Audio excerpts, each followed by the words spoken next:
Welcome to the Slop Farm. Enjoy the video. You start by locking the product. Finalize the mix and master so the music translates on every system. Once done, export WAV for distribution plus a 320 kbps MP3 for previews, and register the track with a performing rights organization and ISRC to secure royalties.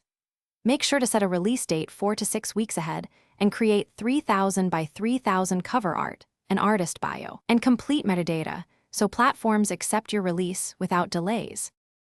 Next, you focus on distribution and attention. Pitch playlists with concise personalized messages, target editorial curators and independent playlist owners, because relevance beats mass blasts. Simultaneously, create short-form video clips and stems for creators and schedule 2 to 3 posts per week to build momentum. Once you have traction, submit to blogs, local radio stations, and sync libraries to widen placement, and collect emails via a simple landing page so you can convert listeners into repeat fans. On release day, you push hard but smart.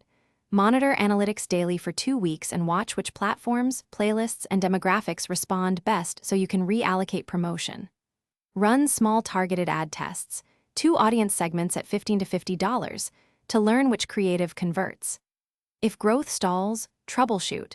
Revise your pitch, refresh artwork and social hooks, and consider a strategic re-release with a new angle. This resets algorithmic interest and gives you another window to capture attention.